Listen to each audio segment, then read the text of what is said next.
자, 이제 본격적으로 오늘 조간에 실린 기사들을 짚어보도록 하겠습니다. 오늘 대부분의 기사는 여러분 아시는 것처럼 어제 국민의힘 대선 후보 선출된 그 내용을 다루고 있습니다.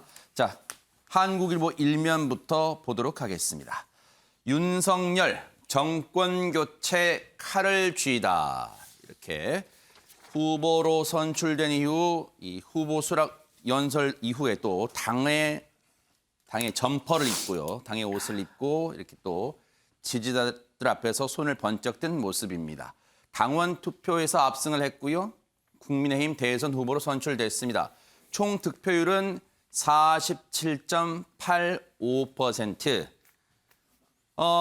후보 수락 연설에서 여러 가지 얘기를 했습니다만 오늘 조간들도 그 내용을 중심으로 제목들을 뽑고 있습니다만 부패 카르텔을 뿌리 뽑겠다. 이재명 후보와 125일간의 이제 대권 레이스가 이제 막을 올리게 됐습니다. 넉 달 정도의 대권 레이스죠. 대통령 후보 경선 결과 좀 살펴볼게요. 막판까지 치열하게 경쟁했던 홍준표 후보와의 이제 얼마나 득표가 차이가 났는가 관심이었는데 윤석열 후보 총 득표율 47.85%. 그런데 위에 있는 수치는 이른바 당심, 당원 투표고요. 아래는 일반 국민 여론조사입니다. 그런데 당원 투표에서는 57.77%, 일반 국민 여론조사는 37.94%, 홍준표 후보를 보겠습니다.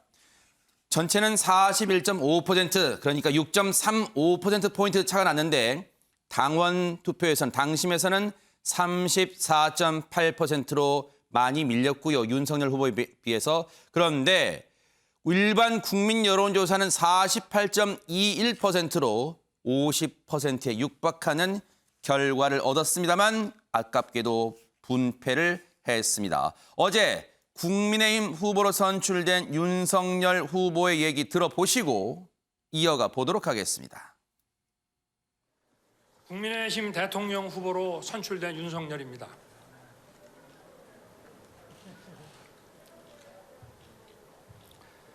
기쁨보다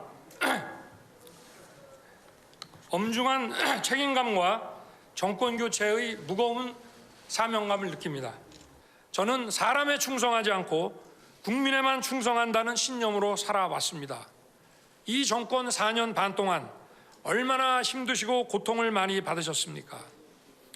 이번 대선은 상식의 윤석열과 비상식의 이재명과의 싸움입니다. 합리주의자와 포퓰리스트의 싸움입니다. 또다시 편가르기와 포퓰리즘으로 대표되는 사람을 후보로 내세워 원칙 없는 승리를 추구하고자 하는 이 무도함을 국민 여러분께서 단호하게 심판해 주십시오. 네, 저렇게 후보 수락 연설도 하는 모습까지 저희가 들어봤는데, 자, 신성범 의원님께 여쭤보는 게 좀 일단 제일 나을 것 같아요. 어제 아마 보셨을까요? 생방송으로 보셨을 거니까. 어제 앞서도 득표율 저희가 잠시 세밀하게 소개해드렸습니다만 당심에서 압승했다는 표현이 대부분 신문들 표현이던데, 근데 민심, 일반 국민 여론조사 이 득표율을 놓고 글쎄요, 일각에서는 그동안 여론조사에 비하면 많이 따라붙어 올라왔다, 윤석열 후보가. 그런 평가도 있는데 이 일반 국민 여론조사에서는 많이 졌습니다. 그런데 어쨌든 당심에서 압승으로 일단 이겼어요. 표심은 어떻게 좀 분석해 보셨어요? 그러니까 저 그림을 한번 잘 보시죠. 6.35% 차이라는데 네. 내용을 보면은 위에 57.77, 34.80 저게 이제 그 색이잖아요. 저기 당원 투표. 당원 딱 23% 차이 나요. 23% 네. 차이인데 지금 몇 표냐?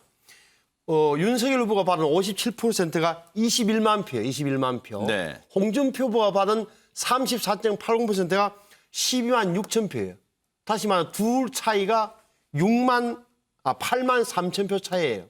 그걸 기억하실 필요가 있고. 네. 그런데 이렇게 적어도 당원에서는 23% 차이로 윤석열 후보가 앞섰다. 그런데 민심에서는 어떻게 됐냐? 네. 민심에서는 딱 10%예요. 그러니까 다시 말하면 38대 48. 10% 차이다. 네. 보시면 아시겠지만 37.9지만 38로 보고 네. 48, 48로 10% 차이. 그러니까 어떻게 보면 윤석열 후보는 당심에서 이김으로써 부족한 민심을 헤쳐나갔다. 당심으로 이겼다는 표현이 적합한 거 따라서 앞으로 남은 과제는 홍준표 후보에게 몰렸던 2030, 40 젊은 세대 네. 또 중도층 표를 얼마나 윤석열 후보가 흡수하느냐가 125일 남은 대통령 선거전의 최대 과제다입니다. 네. 우리 또 여론조사 전문가이신 문인철 평론가님 좀 다른 해석이 있나요? 저 발언권 요청하셨어요. 어떻게 보셨어요? 예, 일반적으로 이렇게 딱 보면은 당심과 민심이 달랐다. 이제 그렇게 볼 수 있는 것은 당연하죠. 그런데 조금 지난주에, 이번 주에 있었던 여론의 흐름을 봐보면은 국민의힘 지지율이 작년 4월 이후로 최고로 올랐습니다. 갤럽에서 조사한 것에 따르면 민주당은 30%고 국민의힘은 38%입니다. 그런데 책임 당원들한테 이렇게 윤석열 후보한테 많이 몰렸는데요. 네. 책임 당원들한테 각 캠프에서 여론조사를 개인적으로 해봤을 거예요. 캠프별로. 이제 그런 결과는 외부에 공표가 안 되니까 나오지는 않았겠지만 일반적으로 이렇게 공개되는 여론조사를 봐보면은 국민의힘 지지층에서 누가 얼마나 얻었느냐. 그래서 그걸 보고 책임 당원의 어떤 여론의 흐름을 우리가 유추해 볼 수 있거든요. 네. 근데 제가 방금 앞에서 국민의힘 지지율이 이렇게 많이 올랐다. 크게 올랐거든요. 그러면 결국 이 당심이라는 것도 국민의힘 지지층에서 나온 것이기 때문에 이러한 영향으로 가장 효과를 많이 본 후보는 윤석열 후보였다. 만약 국민의힘 지지층 지지율이 떨어졌다면 조금 위험할 수도 있었겠죠. 그런데 네. 국민의힘 지지율이 높아지니까 거기서 이제 책임당원 그런 여론들도 만들어지고 그래서 당심으로 표현되는 게 네. 크게 앞섰다 이렇게 볼 수가 있겠습니다. 네.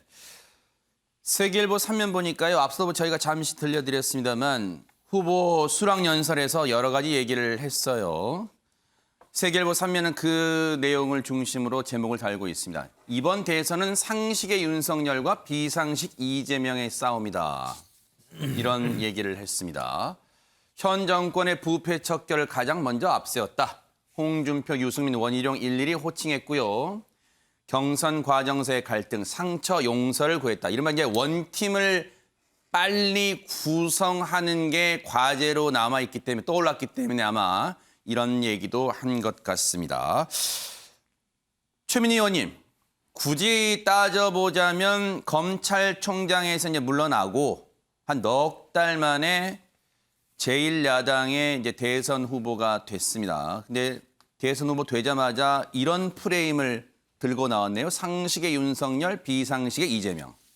저는 윤석열 전 총장이야말로 가장 비상식적인 후보, 못 보던 후보라고 생각합니다. 그렇기 때문에 프레임을 들고 나올 때 아무리 언론이 윤 전 총장에게 유리하다고 하더라도 내용이 맞아야 프레임이 설정되거든요. 저게 어떻게 맞겠습니까? 우선 문재인 정부의 검찰총장이 임기 중에 사표 내고 나와서 야당으로 건너가서 태극기 세력의 성향이 많은 고령 지지자들의 지지를 압도적으로 받아서 후보가 된 겁니다. 이게 무슨 상식입니까?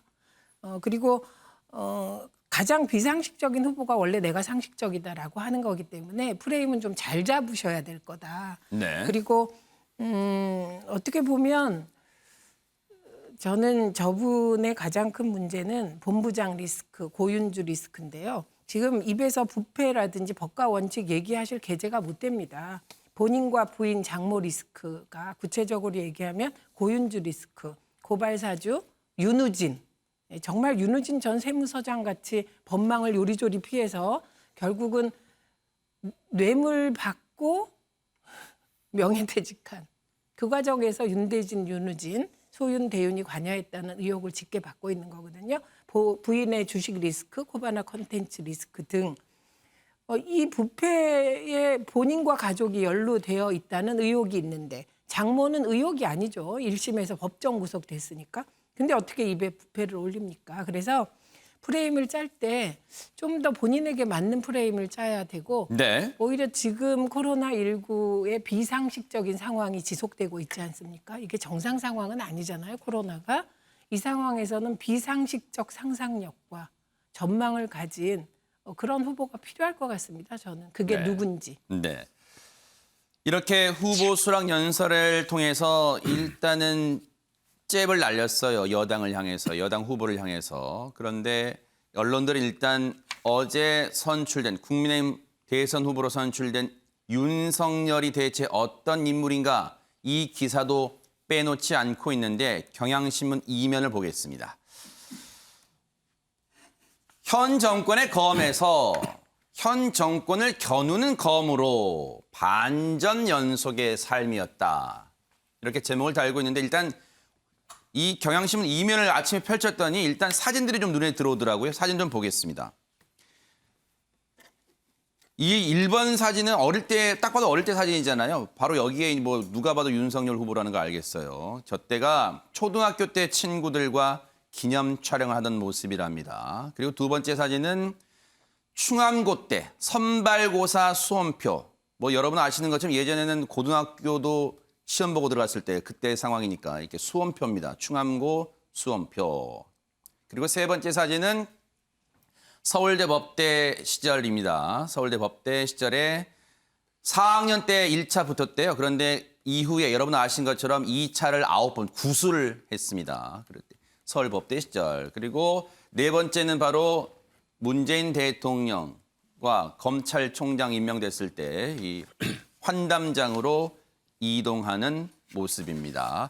그런데 다른 신문에서도 윤석열이 이른바 걸어온 길 조명하고 있는데 한국일보 4면도 있습니다. 박근혜 문재인 겨눈 강골검사.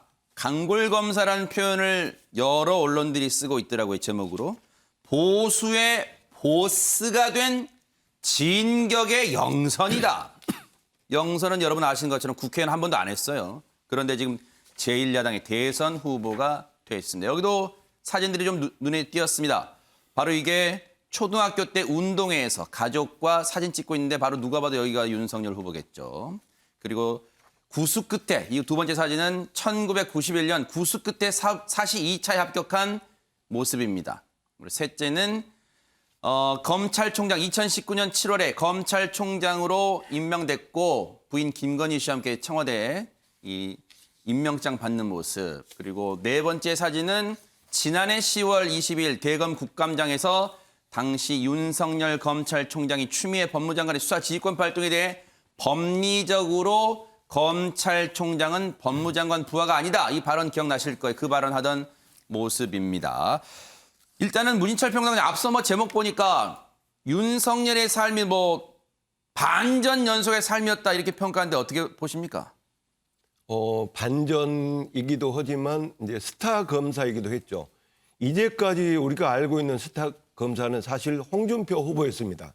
처음 송파구에 국회의원 나왔을 때 모래시계 검사 해가지고 인기를 많이 끌었거든요. 그래서 나름 이제 정치 여정에서 여러 가지 일도 하시고 또 이번에도 나름 정말 후보가 될 뻔하기까지 올라왔었는데 근데 그 이후로 사실 이렇게 스타 검사가 없었는데 박근혜 정부 때 국정원 댓글 사건 때 이렇게 국민들한테 탁 호소리 있게 다가온 사람이 있었습니다. 그때 윤석열 검사였죠. 어제 그 수락연설도 했지만 나는 사람에게 충성하지 않는다. 그 말로 유명했고요. 그래서 이제 그러한 인기와 또 그 인정받은 것 때문에 특검도 했고 그다음에 문재인 정부에서 이렇게 검찰총장에 임명을 했습니다. 당시 대통령은 살아있는 권력도 수사를 해라. 그래서 참 그 대통령께서 멋있는 말을 한다겠는데 정말 윤석열 총장은 살아있는 권력이 돼서 수사를 해버렸어요. 그러고 나니까 얼마나 많이 싸웠습니까? 추미애 장관하고도 싸우고 하여튼 민주당에서도 막 반격을 하고 몹쓸 사람으로 만들기까지 했잖아요. 그런데 어쨌든 그러한 것을 다 이기고 반전을 시켜서 국민의힘, 야당인 국민의힘의 후보가 됐으니까 정말 반전의 반전이라고 할 수가 있겠습니다. 네. 유영호 교수님, 네. 이 정치권 안팎에서는 참 희한하다 이런 말을 해요. 뭐냐면 검사 시절에 이명박, 박근혜 두 전직 대통령을 구속시켰는데 구속시킨 사람이 지금 국민의힘 제1야당의 대통령 후보. 그러니까 쉽게 말하면 보수표는 그를 지금 대통령 후보로 선출한 거예요. 그래서 이제 내년 3월에 이제 얼마 안 남았죠. 그때 이제 국민의 선택이 중요한 것인데 저는 이제 제가 좀 이렇게 좀 윤석열 후보가 된 부분에 대해서 한 두 가지 포인트에서 지금 경향신문과 한국일보에서 한 부분에 대해서 제가 생각을 해보면은 뭐 반전의 연속의 삶이었다고 경향신문은 얘기를 했는데 실제로 검찰의 대표 주자가 제1야당의 경선 후보가 된 겁니다. 대통령 후보가 된 것입니다. 그것은 이제 윤석열 그 후보의 삶에 대해서 오늘 언론에서 많이 써놨지만 사실상 국가 권력, 국가 사무를만 담당했던 사람이죠. 그러니까 국가 정치에 아주 능한 사람이고 뭐 장점을 굳이 얘기한다 그러면은 국가 자원에 대한 동력, 그 능력이 뛰어날 겁니다. 현재 그러니까 국가 기득권이라고 볼 수 있죠. 그런 부분들이 과연 우리 사회의 향후 미래에 필요한 것이냐. 아니면 이제 이재명 후보하고 상당히 대비되죠. 이재명 후보 같은 경우는 뭐 국가 권력을 쥐었던 사람은 아니죠. 그러네요. 지방자치단체에서 주민들과 생활하고 그 속에서의 삶에 대한 문제, 그리고 생활 정치에 대한 네. 문제, 최근에 국민 삶의 정치를 얘기하기 때문에 상당히 대비가 됩니다. 저는 이제 내년에 유권자 선택에서 이 점이 가장 중요한 부분이 될 것 같아요. 네. 국가 권력을 그동안에 국가 사무와 국가 권력을 행사했던 사람과 그러면서 국가 권력에 대한 동원 능력이 뛰어나겠죠. 그 점에 대해서는. 반면에 이제 지자체에서 국민 생활과 삶과 같이 한 사람. 이 선택이 이제 결국 중요할 거라고 생각이 들고요. 그리고 이제 한국일보에 나왔던 앵커께서 지적하신 왜 박근혜 이명박을 구속시키고 감옥에 보낸 사람인데 어떻게 보수층이 그랬냐는 건데 이번에 보면 이제 그 윤석열 후보가 사나흘 전에 제 기억으로는 기자회견을 했습니다. 그거는 굉장히 위기의식을 가졌던 거죠. 그리고 이 당심이 사실상 20몇 % 차이로 이기는 바람에 홍준표 후보를 이겼잖아요. 네. 홍준표와 다르게. 그거는 상당히 제가 봤을 때는 당시만 해도 여론조사 지표 이렇게 봤을 때 윤석열 후보가 위기의식을 많이 가졌던 거죠. 그래서 아마 그 캠프에 사실상 전현직 의원들이 다 가 있지 않았습니까? 국민의힘의 기득권을 갖고 있는 구 정치인들이 많이 가 있었는데 그 사람이 총동원령을 내리지 않을까 싶어요. 그래서 뭐 유발 사고도 좀 있고 하는데 총조직을 동원령을 내린 것이고 네. 그 점이고 두 번째로는 이제 그 국민의힘의 당원들이 상당히 개혁 정권에 대해서 문재인 정부의 개혁 정권에 대한 피해 의식도 많이 갖고 있는 거 아니냐 그런 개혁성에 대해서 그런 부분들이 같이 결합하면서 집단적인 멘탈러티로 민심과 다르게 당심에 의해서 윤석열이라는 인물을 후보로 선출한 것이 아니냐 네. 저는 그렇게 생각합니다. 윤석열 후보가 검사 시절부터 그리고 지금 제1야당의 대선 후보에 이르기까지 어떠한 길을 걸었고 어떠한 말들이 있었는지 노태원 기자 얘기 한번 들어보시고 이어가 보도록 하겠습니다.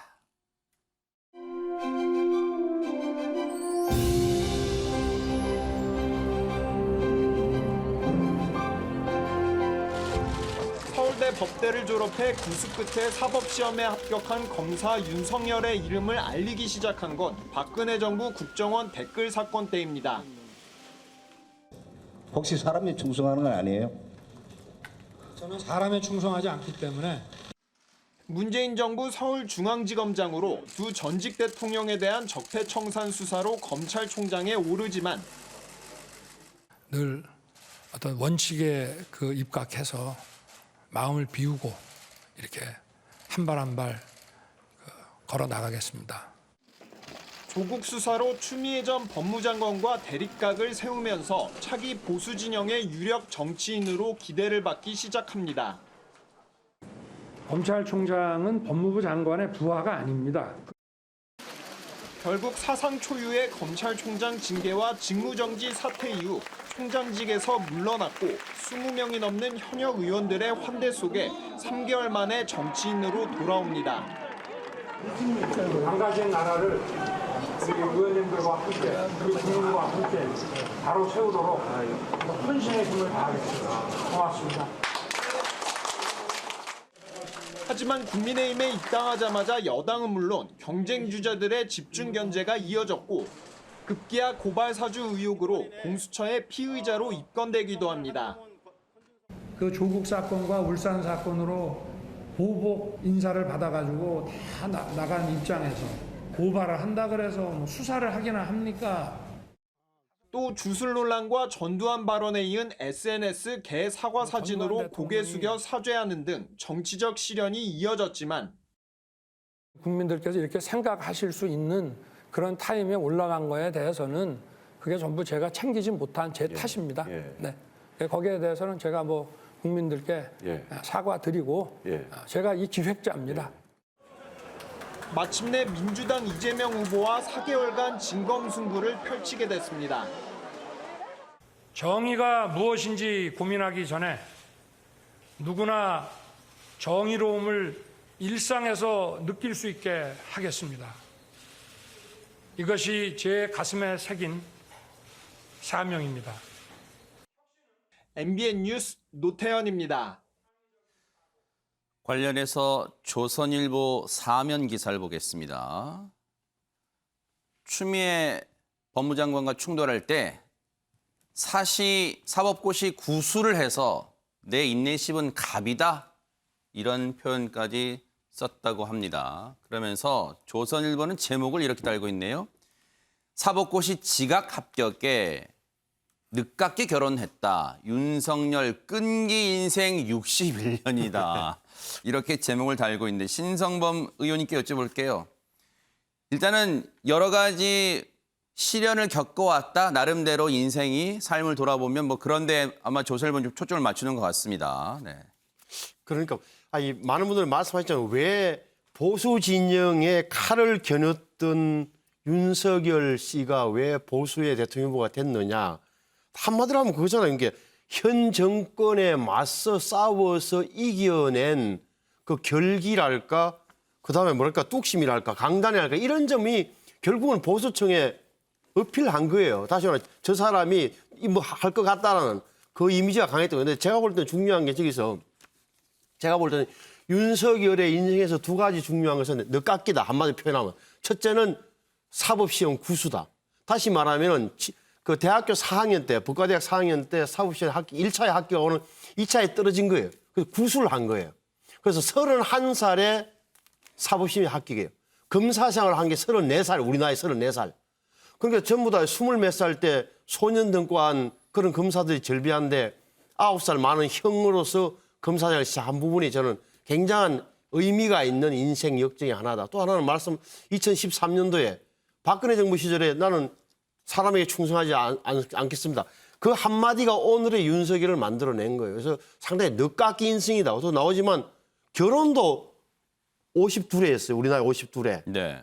뭐 이런 인생 자체가 좀 늦깎이다. 그리고 좀 참을 이는 잘하는 것 같아요. 성격도 좀 급해 보이면서도 토론했다 보니까 굉장히 잘 참더라고요. 아, 네. 그런 점이 느껴졌는데 의외로 저한테 의외였어요. 그래서 여기서 말하는 대로 뭐랄까 좀 사람 좋아하고 마당발이고 이런 일련의 흐름 자체가 오늘의 윤석열을 만들어냈다. 특히나 나는 맞을수록 단단해진다는 저 대목이 네. 자신의 성격에 대한 자기 규정을 나름대로 잘하고 있다고 보여져요. 네. 동아일보 사면 보니까 또 하나의 관심일 수는 있겠어요. 바로 그 얘기를 하고 있는데 문재인 정부의 문재인 대통령이 우리 윤 총장 그런 표현 썼잖아요. 검찰총장 임명하면서. 근데 그 모습에서 반문의 선봉장으로 섰다. 윤석열 문재인 대통령 2년에 주목되는데 청와대가 지난달에 그런 얘기를 했어요. 요청이 오면 회동 검토한다. 2년 4개월 만에 만남이 이루어질 수도입니다. 가능성입니다. 최민희 의원님께 여쭤보기 궁금한 게 역대 사례를 보면 야당의 대선 후보가 나왔을 때 대통령이 만나주고 그런 경우가 있었습니까? 제가 기억이 안 나서. 저는 기억이 없습니다. 네네. 별 중요하지도 않고 네. 만나거나 말거나. 우선 저는 지금 대선이 끝난 것 같은 느낌입니다. 언론 분위기나 영상이 나오는 걸 보면 보통 대선 끝났을 때 걸어온 길 하는데 역시 언론이 굉장히 우호적인데 그것도 좀 분석이 필요할 것 같고 그래서 지금 땡전 뉴스에 앉아있는 느낌이었는데요. 언론을 계속 보면. 그리고 저건 윤 전 총장이 전두환을 찬양한 건가 뭐 이런 그래서 그런가 싶고요. 그다음에 두 번째는 제가 하나 오늘 화면을 보면서 느낀 거는 저분이 구술을 하면서도 돈 걱정 없이 구술을 했구나. 그래서 사시에서 삼수하면서도 돈이 없어서 쩔쩔맨 가난한 사시 도전생들을 이해하지 못하는구나.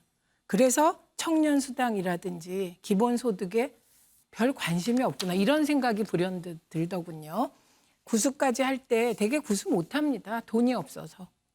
그리고 건강관리가 안 돼서 못하는데 보면 부잣집 도련님이시잖아요. 저 돌잔치 저때 저렇게 하는 사람 거의 없었거든요. 역시 돈이 중요하구나. 그런 생각이 들었습니다. 네. 그리고 그 대통령과의 만남의 경우 저는 뭐 문재인 대통령께서는 요청이 오면 만나실 것 같습니다. 그런데 그게 비상식 같아요.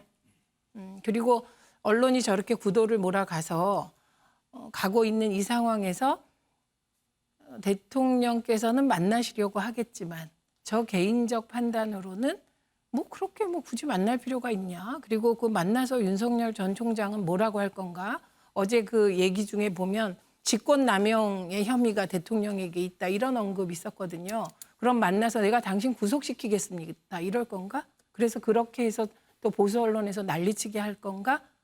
저는 그게 비상식이어서 그런 건 국민들 대다수는 안 보고 네. 싶을 거다. 네네. 네, 그렇게 생각합니다. 한국일보 3면 기사도 볼게요. 이제 앞으로 남은 과제가 있을 거예요. 뭐 대선 후보 지금 최민희 의원님 말씀처럼 제1야당 대선 후보 선출될지 이게 지금 대선이 끝난 게 아닙니다. 그런데 한국일보 3면 보니까 그래서 이제 과제를 이제 집중 조명하고 있어요. 영선 초보 국회의원 한 번도 안 해봤단 말이에요. 여의도 입성 안 해봤어요. 영선 초보 국정 운영 물음표 떼고 도덕성 의혹 실언 리스크 보상. 뭐 실언 리스크는요 사실 뭐 여러 가지가 있잖아요. 그래서 뭐 굳이 딱 어떤 거다 말할 수가 없어요. 그래서 어제도 수락연설 이후에 장소를 이제 옮겨서 기자들 일문일답이 질의응답이 이어졌거든요. 그때도 이 실언 관련해서 입장을 밝혔어요. 한번 들어보시고 이어가 보도록 하겠습니다. 그래서 저는 뭐 정치인이 말을 한번 한 이상 후회해야 무슨 소용이 있겠냐 뭐 이런 말씀인데요.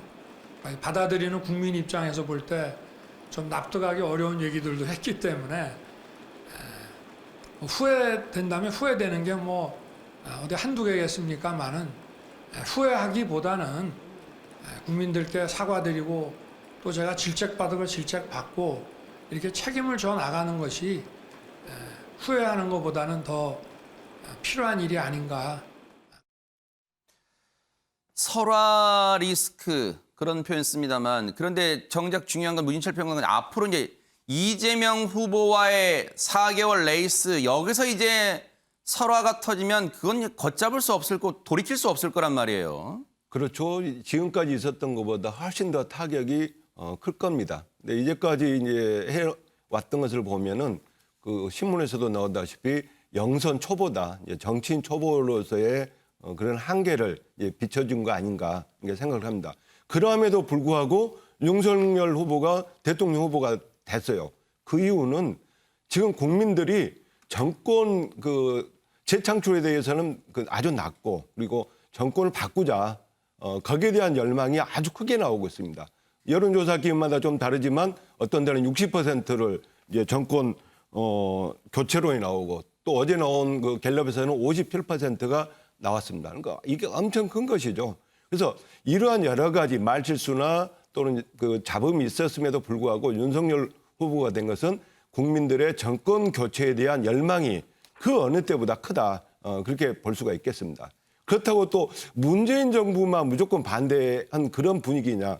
그것도 있지만 이재명 후보한테 나라를 맡겨서는 안 되겠다는 그런 반발 심리가 많이 나왔기 때문에 그 이런 상황이 된 게 아닌가. 네. 그래서 이제 앞으로 이제 진짜 본선이잖아요. 네. 그 캠프에서도 잘해야 되는데 이제까지 캠프 이야기를 들어보면은 윤석열 캠프에 전 현직 의원들 한 300명 있다 그래요. 그래서 그들은 어떻게 보면은 실무를 맡은 분도 있지만 조금 계급이 2인 사람들이잖아요. 그러면 실무자들 일하기가 참 힘듭니다. 네. 너무 그 높은 사람들이 많으니까. 그래서 선대위로 곧 전환된다고 하는데 정말 실무자 중심으로 꼼꼼하게 짜서 준비를 하면은 실수나 어떤 그 잡음들이 상대적으로 덜 나오지 않을까 네. 이렇게 기대해 봅니다.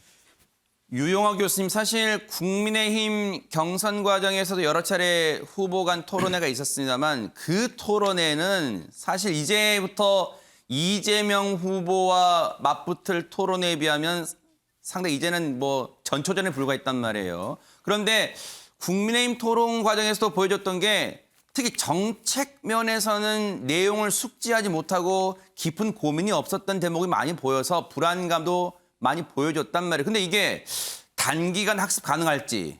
네. 그래서 아마 이제 이재명 후보하고 토론회를 붙으면은 아마 상당히 안정적이고 그러한 이제 이미지를 창출하려고 노력할 거라고 보여져요. 크게 논박하거나 그러지 않고 이제 그 이유는 이제 우리 문 박사님이 말씀하셨지만은 정권 교체 지지율이 높기 때문에 그러는 겁니다. 그러니까 아무래도 정권 교체 높은 지지율을 그대로 윤석열이 이제 안고 가려고 하는 뭐 그러한 전략을 펴겠죠. 근데 이제 중요한 것은 정권 교체라는 의미에 담겨 있는 것을 윤석열 후보와 국민의힘이 정확하게 알 필요가 있습니다. 그거는 정권 교체라는 부분들이라는 것은 과거형 정권 교체가 아니거든요. 근데 어제 윤석열 후보 수락 연설을 하다 보면은 문재인 정부를 약탈 정권이라고 세 가지 약탈이라고 그러고요. 마치 문재인 정부하고 한판 붙는 것 같아요. 예. 그리고 그것은 그 정권 교체 지지율이라는 여론조사의 그 수치만 보는 거죠. 총량적 수치만. 정권 교체는 건 미래예요. 그럼 자기가 미래에 뭘 할 거냐? 문재인 정부만 공격할 것이 아니라 자기가 거기서 뭐 검찰총장 했지만 미래 국민의 삶의 문제, 대한민국 국가에 대한 비전에 대한 문제, 그리고 시대 정신이 무엇이고 이러한 정치 철학적 문제부터 해서 외교 안보 국방 정책에 대해서 경제에 대해서 자기 비전을 구체적으로 제시해야 되는 거 아니에요. 네. 그건 없어요 지금. 그럼 윤석열표 정책은 뭐예요? 하나도 없단 말이죠. 굉장히 큰 내가 봤을 때 리스크다. 이거는 경선 과정에서는 진행되겠지만은 본선 과정에서는 국민들은 다르게 본다라는 겁니다. 네. 그러니까 역대 대통령 대선을 우리가 분석해 보면은 네. 그 인물과 그리고 후보의 능력과 자질, 비전 갖고 다 투표했습니다. 하다못해 박근혜 전 대통령이 경제 민주화를 레토릭으로 제시했잖아요. 그거 갖고 많은 사람이 투표했단 말이죠. 네. 이런 부분을 봤을 때 이제는 인물 싸움으로 갈 게 뻔합니다. 인물 싸움으로 가는 것이고 네. 이게 정부 교체론이라는 측면도 지난 시간에 말씀드렸지만 이것이 단순하게 정당 간의 여야 간의 정권 교체가 아니라 어떤 정부가 서느냐 그 부분에서 국민의 선택이 저는 이루어질 거다. 그런 생각이 듭니다. 네.